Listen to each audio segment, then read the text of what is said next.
നിന്നെ മാത്രം മതി ഭാര്യയായിട്ടെന്ന് എൻ്റെ ആങ്ങളെ നിർബന്ധം പറഞ്ഞതുകൊണ്ട് മാത്രമാണ് ഹീരെ രണ്ടാം കെട്ടുകാരിയായിട്ടും നീ ഈ വീടിൻ്റെ മരുമകളായത്.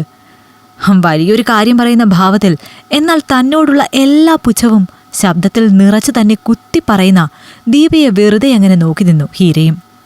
അച്ഛനും അമ്മയ്ക്കും അവൻ പറയുന്നത് എന്ത് സമ്മതമാണ്. അവനെ എതിർത്തൊരക്ഷരം പറയില്ല അവർ. കുടുംബം നോക്കുന്നവനല്ലേ. നീ ഇനി 3ഓ 4ഓ കെട്ടിയവളാണെങ്കിലും അവൻ പറഞ്ഞാൽ അവരതും സമ്മതിക്കും. ഇപ്പൊ തന്നെ രണ്ടാം കെട്ടിന് പുറമെ നിനക്കിത്തിരി മാനസികവും കൂടി ഉണ്ടെന്നുള്ള കാര്യം ഞാൻ അവരോട് പറഞ്ഞതാണ്. അതിനമ്മ പറഞ്ഞത് അവൾക്ക് ഭ്രാന്തുണ്ടേൽ അവൻ സഹിച്ചോളും, നീ അത് നോക്കണ്ട എന്നാണ്. ഇത്രമാത്രം നിന്നിൽ എന്തുണ്ടായിട്ടാടി? അവൻ നിനക്ക് വേണ്ടി ചാവാനും കൊല്ലാനും ഒക്കെ ഇറങ്ങി തിരിച്ചൊടുവിൽ നിന്നെ കെട്ടിയത്. ഹീരയെ നോക്കിയത് ചോദിക്കുമ്പോൾ പോലും ദീപയുടെ കണ്ണുകൾ ഹീരയുടെ ശരീരത്തിലൂടെ ആകമാനം അരിച്ചു നീങ്ങിയിരുന്നു. ഇരുനിറത്തിൽ ഒട്ടും തടിയില്ലാതെ പറ്റിയ മെലിഞ്ഞുണങ്ങിയൊരു പെണ്ണ്. ഹീരയിൽ നോട്ടം പതിഞ്ഞപ്പോൾ ആദ്യം ദീപയ്ക്ക് തോന്നിയത് അതാണ്. പക്ഷേ അവളുടെ മുഖത്തേക്കും അരക്കവിഞ്ഞ് പിന്നെയും താഴേക്ക് നീണ്ടുകിടക്കുന്ന തലമുടിയിലേക്കും നോട്ടമെത്തിയതും ഒന്ന് നിശ്ചലയായി ദീപ. അഴകൊത്ത വട്ടമുഖത്തെ വിടർന്ന കണ്ണുകളും ആരെയും ആകർഷിക്കുന്ന നേർത്ത അധരവും ഹീരയിൽ വല്ലാത്തൊരു സൗന്ദര്യം നിറയ്ക്കുന്നുണ്ടെന്ന് പകപ്പോടെ ഓർത്തുപോയി ദീപ. ഞാൻ അവനെ കൊണ്ട് എൻ്റെ കെട്ടിയവൻ്റെ കുടുംബത്തിൽ നിന്ന് പെണ്ണ് കെട്ടിക്കണമെന്ന് കൂടി ഉറപ്പിച്ചെടുത്തേക്കാണ് നിന്റെ ഈ വരവ്. അറിയോ നിനക്കത്? ആ കുടുംബത്തിലെ കൊച്ചായിരുന്നു നിന്റെ സ്ഥാനത്തെങ്കിൽ ഇന്നീ കല്യാണം ഞാനൊരു ഉത്സവമാക്കുമായിരുന്നു. ഇതൊരു മാതിരി. ദീപേ, വാ അടച്ച് മിണ്ടാതിരി. ഹീരയെ എത്രയെല്ലാം എന്തെല്ലാം പറഞ്ഞിട്ടും മനസ്സിലെ ദേഷ്യമടങ്ങാതെ വീണ്ടും വീണ്ടും ഓരോന്ന് പറഞ്ഞുകൊണ്ടിരുന്ന ദീപ പിന്നിൽ നിന്ന് അമ്മയുടെ ദേഷ്യത്തിൽ കനത്ത ശബ്ദം കേട്ടതും ഞെട്ടിത്തിരിഞ്ഞു. പകച്ചുപോയവളൊരു മാത്ര തനിക്ക് പുറകിൽ നിൽക്കുന്ന അമ്മയുടെ മുഖത്തെ ദേഷ്യം കണ്ട്. ഇത്രയും ദേഷ്യഭാവത്തിൽ ഇതിനു മുൻപൊരിക്കലും അവൾ അമ്മയെ കണ്ടിട്ടേയില്ല. ആ പകപ്പാണവളിൽ.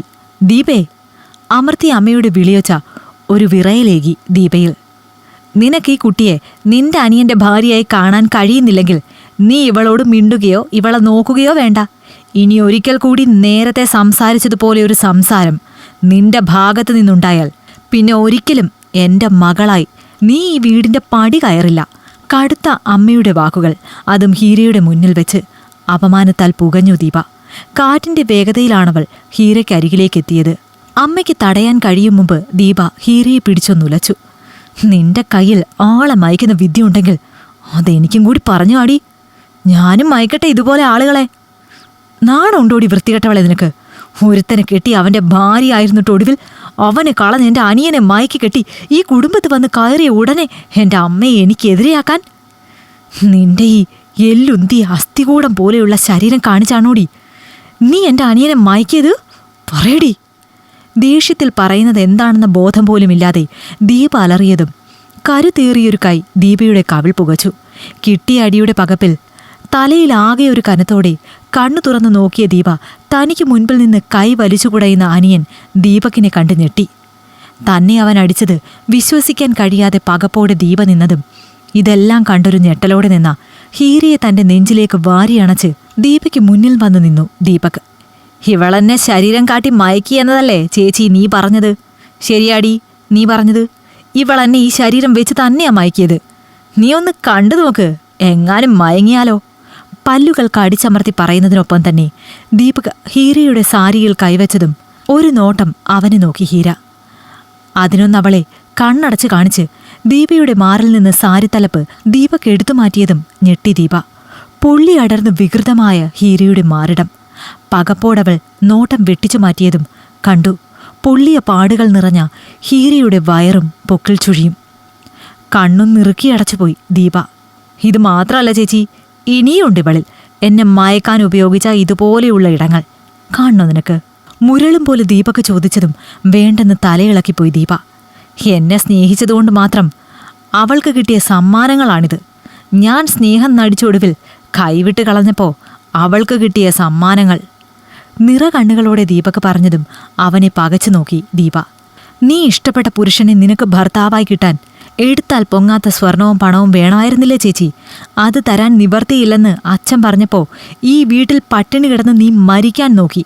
നിനക്ക് ഓർമ്മയുണ്ടോ ചേച്ചി അതൊക്കെ? ദീപക് ചോദിച്ചതും തല കുനിച്ചു കളഞ്ഞു ദീപ.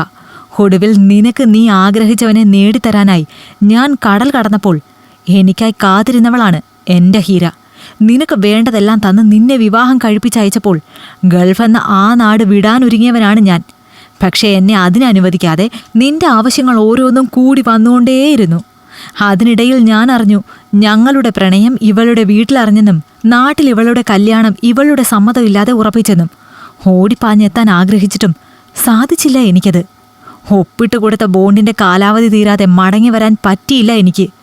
ഒടുവിൽ നിന്നോട് ഞാൻ സഹായിക്കാൻ കെഞ്ചിയില്ലേടി. ഞാൻ വരും വരെ ഇവളെ രഹസ്യമായി നിന്റെ വീട്ടിൽ താമസിപ്പിക്കാൻ ഞാൻ കരഞ്ഞു പറഞ്ഞത് നീ കേട്ടോ? ഇല്ലല്ലോ. അറക്കാൻ കൊണ്ടുപോകുന്ന മാടിനെ പോലെയാണ് ഇവളുടെ വീട്ടുകാർ ഇവളുടെ കല്യാണം നടത്തിയത്. അന്നു മുതൽ ഇന്നോളം എൻ്റെ പേരും പറഞ്ഞ് ഇവളുടെ കെട്ടിയവൻ ഇവൾക്ക് നൽകിയ സമ്മാനങ്ങളാണ് ഇതെല്ലാം. അതിനൊപ്പം ഭ്രാന്തി എന്ന പട്ടം വേറെയും. നിയമത്തിനോടും നീതിപീഠത്തോടും കുറേ യുദ്ധം നടത്തിയിട്ടാണ് ഞാൻ ഇന്നിവളെ എൻ്റെ സ്വന്തമാക്കിയത്. ഞങ്ങളുടെ ഈ ജീവിതം ഞങ്ങൾ എങ്ങനെയെങ്കിലും ജീവിച്ചു തീർത്തോളാം. അതിനിടയിലേക്ക് നിന്റെ ഈ ദുർമുഖവുമായി നീ കടന്നു വരരുത്. വന്നാൽ കിതപ്പോട് ദീപക് പറഞ്ഞു നിർത്തുമ്പോൾ അവരെ തല ഉയർത്തി നോക്കാൻ പോലും സാധിക്കാത്ത വിധത്തിൽ തല താഴ്ന്നു പോയിരുന്നു ദീപയുടെ.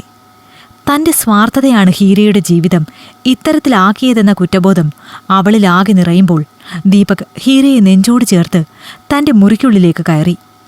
അവളുടെ മുറിവിന് മരുന്നേകാൻ, അവൻ്റെ പ്രണയത്താൽ അവളുടെ മുറിവുണക്കാൻ അവനല്ലാതെ മറ്റാർക്ക് സാധിക്കും?